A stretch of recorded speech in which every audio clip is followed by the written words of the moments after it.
Most African pygmies live in dense tropical forests which lie along the Congo River in Central Africa.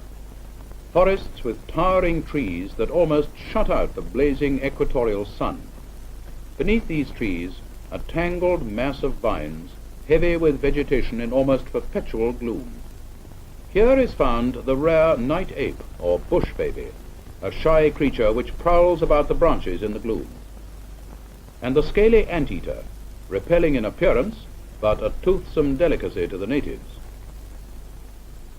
Within the forests dwell the Pygmies, a dwarf-like people, brown-skinned and shy. Here is a Pygmy woman starting to build a hut, which the tribe uses temporarily in its forest wanderings in search of game.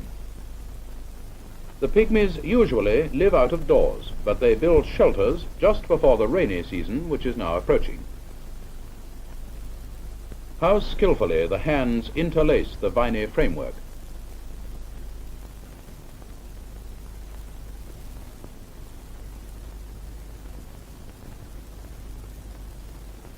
Now, with this completed, the Pygmy woman orders one of her children to bring leaves for a covering. Large, thick magongo leaves, almost like tiles or shingle when arranged in double thickness.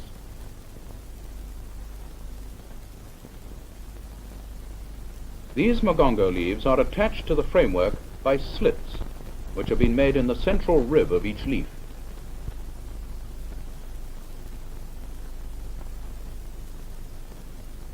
Has been completed, it will keep the hut interior dry under the most violent tropical rains. As a finishing touch, branches are added. These help to hold the roof of leaves in place. The house is now complete, and the family promptly moves in.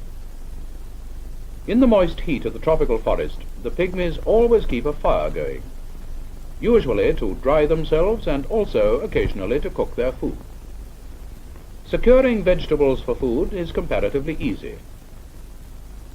This woman, with baby and homemade basket, will not have far to search for materials which ages of experience have taught the Pygmies are good for food.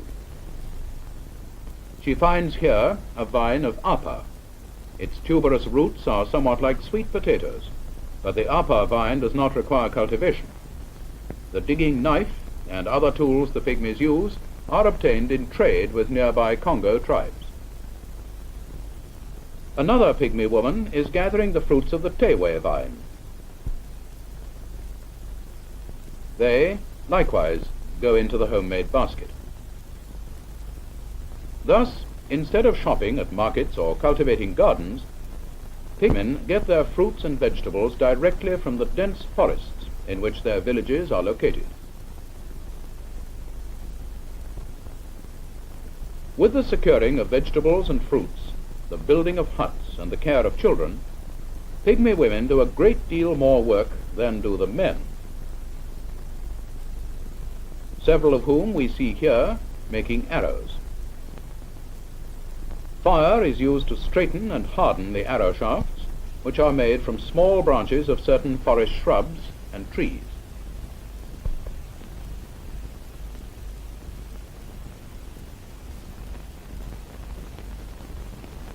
Wood for bows comes from tough, springy native woods. When the bow has been completed, a string made of twisted, tough vegetable fiber is attached.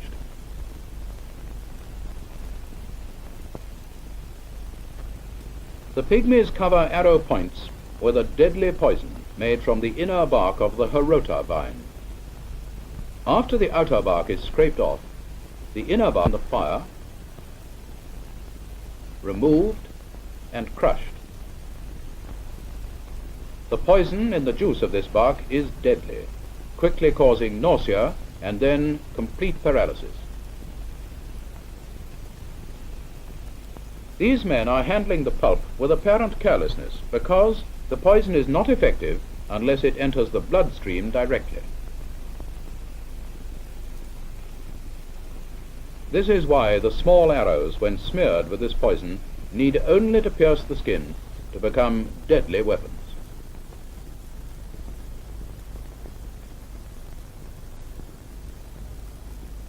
Another preparation for hunting, spear practice. One pygmy attaches a large fruit to a rope and whirls it swiftly at rope's length. The others attempt to hit the fleeting object by casting their spears at it. The target movement is much like that of an attacking or retreating animal. A well-aimed spear makes a hit. This hunter has cleverly concealed a deep pit along a forest pathway. The community is almost out of meat, so he makes a quiet trip to see if an animal may have fallen through the twigs and leaves which hide the pit. There is no game, so he returns to the village, where preparations are being made for a community hunt. All members join in this, and all share in the game secured. This pygmy is having his face painted by his wife. Wood ashes are used in this facial decoration, which is always a part of preparation for hunting.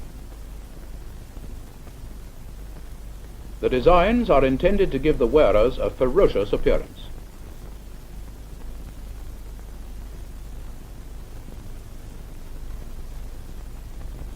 As a final preparation, this hunter gives his bow a test and sees to his arrows.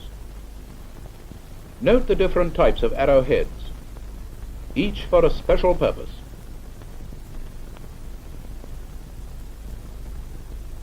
If the coming hunt is not successful, the pygmy village will move to a new location where game is more plentiful. The hunters are led by their sultani, or chief, and are accompanied by older boys who are learning this important activity. The chief has determined in advance the scene of the hunt, deep in the forest.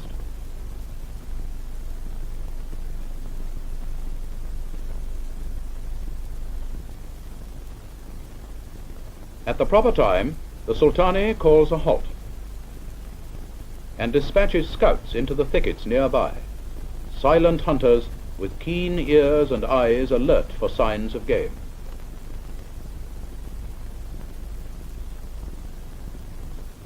One pygmy has brought along the precious fire, which is lighted for the group. A father and his son steal forth for a drink, using a leaf for a cup. The youngster's keen eyes wander over the scene, and he spies a monkey. Quickly the deadly shaft is sped, and the monkey crashes down. Monkey meat is a great delicacy to the pygmies, and we can imagine the lad's pride in securing the first game of the hunt. A short distance in another direction, two scouts have come upon fresh tracks of the pygmy antelope, a common food animal about the size of a rabbit. They signal their comrades. The group responds quickly and silently. One hunter sights the quarry. A truly accurate throw of the spear.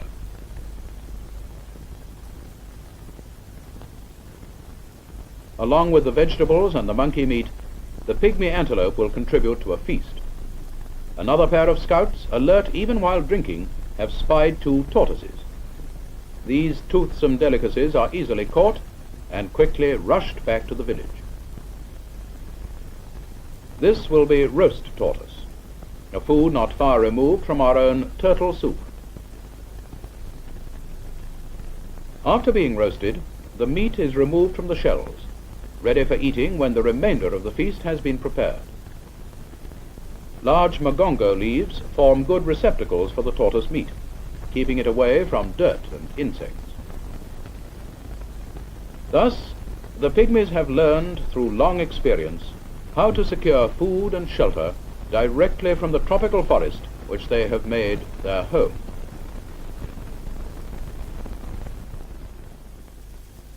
In wandering through the vast dark forest about them, the pygmies long ago learned to collect honey stored by wild bees, to collect it for food and as an article of barter.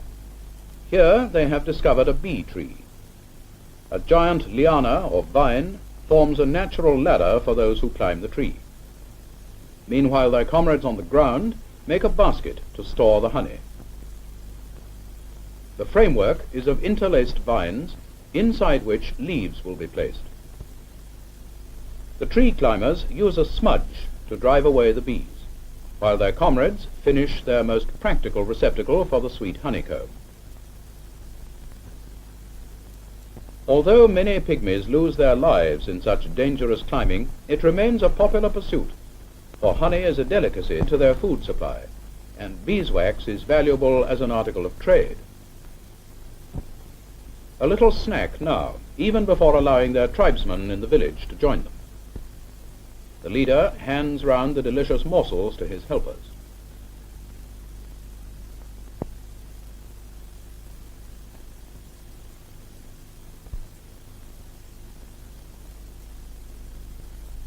The inner bark of the mulumbwa tree is used to fill the pygmies' clothing wants, which, as we have seen, are simple. After the tree is felled, the bark is peeled off whole, and preparations are made to separate the worthless outer bark from the inner.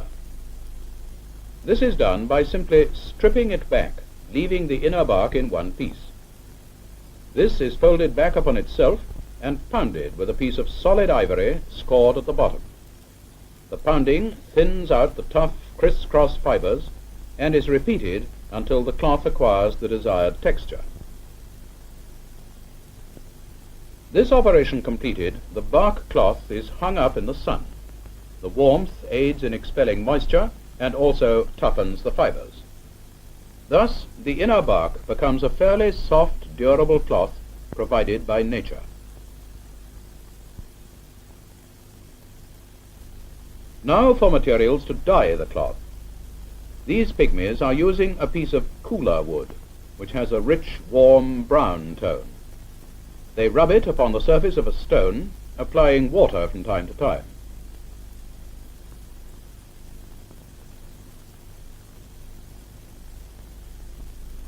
When enough dye has been secured, it is rubbed well into the bark cloth until an even color is obtained.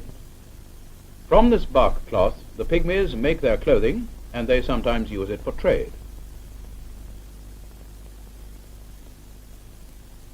With cloth, beeswax, and other articles of barter on hand, it is decided to go on a trading expedition.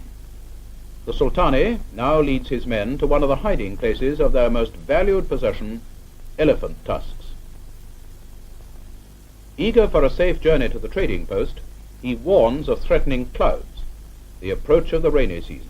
All speed must be employed. The tusks represent many elephant hunts.